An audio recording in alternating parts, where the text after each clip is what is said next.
PM Modi ने petrol diesel की लूट पर कई मुख्यमंत्रियों की क्लास लगा दी। महंगा पेट्रोल बेचने पर भड़के पीएम मोदी, राज्य सरकारें तुरंत कम करें दाम। यानी मोदी के नाम पर तेल महंगा बेचकर खजाना भरती है राज्य सरकारें। पीएम मोदी का ऐसा रूप इसके पहले आपने कभी नहीं देखा होगा। इतना गुस्सा पहले कभी नहीं देखा होगा। बैठक हो रही थी किसी और मुद्दे पर, लेकिन पीएम पेट्रोल और डीजल के दाम पर तैयारी करके आए थे। कोरोना पर मोदी की बैठक थी जिसमें सभी राज्यों के मुख्यमंत्री आए थे। यहाँ पीएम मोदी ने 2 मिनट में बता दिया कि देश में कौन सा सीएम अच्छा काम कर रहा है, कौन सा सीएम ऐसा है जो जनता की सेवा के बजाय राज्य सरकार का खजाना भर रहा है। हालांकि कुछ सीएम इस बात पर अड़ गए कि मोदी जी पेट्रोल के दाम कम नहीं कर पा रहे हैं तो वो बहाना बना रहे हैं। पहले बैठक में सुनिए क्या कुछ हुआ। ये तस्वीर देखिए। सब बैठक में पीएम मोदी की बातें सुन रहे हैं, लेकिन केजरीवाल बड़े चिल हैं। ऐसा लगता है जैसे दोस्तों के साथ बैठे हैं। पहले आप सुनिए पीएम ने क्या कहा, फिर हम आपको बताते हैं कि राज्य सरकारें कैसे जनता की जेब काट लेती हैं और नाम मोदी का आता है। मोदी ने एक एक राज्य सरकार की लूट का खुलासा देश के सामने कर दिया। आप भी सुनिए। पहली बार किसी नेता ने आपकी बात ऐसे रखी है। जैसा हम जानते हैं कि पिछले साल नवंबर महीने में वैट कम करने की बात की थी, सबको मैंने प्रार्थना की थी, लेकिन कई राज्य, मैं यहां किसी की आलोचना नहीं कर रहा हूं, मैं सिर्फ आपसे प्रार्थना कर रहा हूं, आपके राज्य के नागरिकों की भलाई के लिए प्रार्थना कर रहा हूं। अब जैसे उस समय 6 महीने पहले कुछ राज्यों ने बात को माना, कुछ राज्यों ने नहीं माना। अब कई राज्य जैसे महाराष्ट्र, पश्चिम बंगाल, तेलंगाना, आंध्र प्रदेश, तमिलनाडु, केरला, झारखंड, किसी न किसी कारण से उन्होंने इस बात को नहीं माना और उनके राज्य को, नागरिकों को बोझ कंटिन्यू रहा।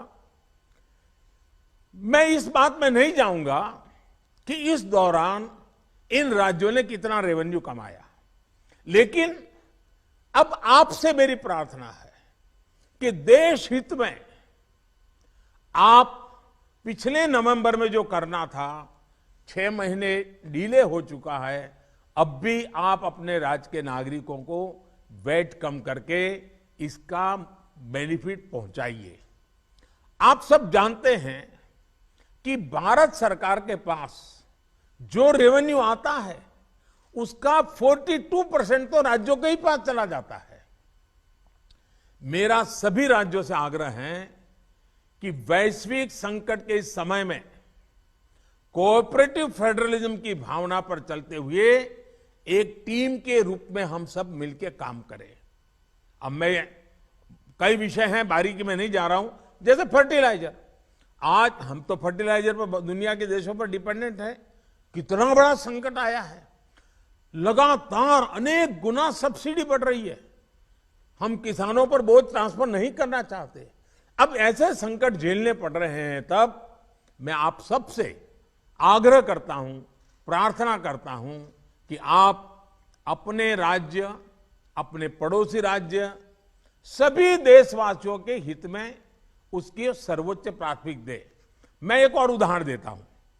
अब नवंबर में जो करना था नहीं किया, इसलिए पिछले 6 महीने में क्या हुआ है, आज चेन्नई में, तमिलनाडु में पेट्रोल करीब 111 रुपया के पास है। जयपुर में 118 से भी ज्यादा है। हैदराबाद में 119 से ज्यादा है। कोलकाता में 115 से ज्यादा है। मुंबई में 120 से ज्यादा है। और जिन्होंने कटौती की, मुंबई के ही बगल में दीव दमन में 102 रुपया है। मुंबई में 120, बगल में दीव दमन में 102 रुपया। अब कोलकाता में 115, लखनऊ में 105, हैदराबाद में 120 करीब करीब, जम्मू में 106, जयपुर में 118, गुवाहाटी में 105, गुड़गांव में 105 है। देहरादून, छोटा राज्य हमारा उत्तराखंड, 103 रुपया है।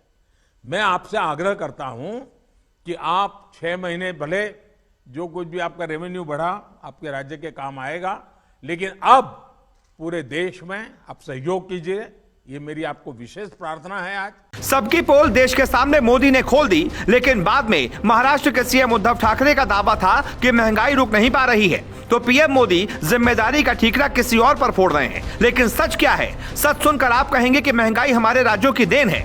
इस पर एक रिपोर्ट खुद उद्धव ठाकरे ने दी है। ये सच नहीं है कि राज्य के कारण पेट्रोल डीजल महंगा हुआ है। मुंबई में 1 लीटर डीजल पर टैक्स का हिस्सा केंद्र के लिए 24 रुपए 38 पैसे और राज्य के लिए 22 रुपए 37 पैसे है। पेट्रोल टैक्स का हिस्सा केंद्रीय कर के रूप में 31 रुपए 58 पैसे और राज्य कर के रूप में 32 रुपए 55 पैसे है। जनता को राहत देने के लिए राज्य सरकार पहले ही प्राकृतिक गैस में टैक्स राहत दे चुकी है।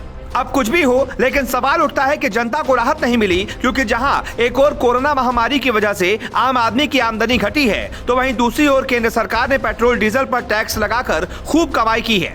बीते 3 सालों में जहां एक तरफ प्रति व्यक्ति सालाना आय 1,26,000 रुपए से घटकर 99,155 रुपए सालाना पर आ गई, वहीं सरकार की एक्साइज ड्यूटी से कमाई 2,10,000 करोड़ रुपए से बढ़कर 3,71,908 करोड़ रुपए पहुंच गई, जो साफ इशारा करता है टैक्स के नाम पर सरकारें जनता का गला दबा रही हैं।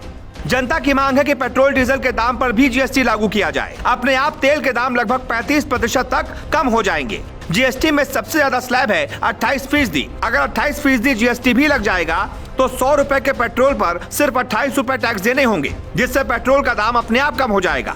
अभी यही 28 के बजाय 56 रुपए तक वसूला जा रहा है, जिससे आम इंसान तो परेशान है ही, लेकिन सरकारी खजाने में खूब पैसा इकट्ठा हो रहा है। Bureau report, global Bharat.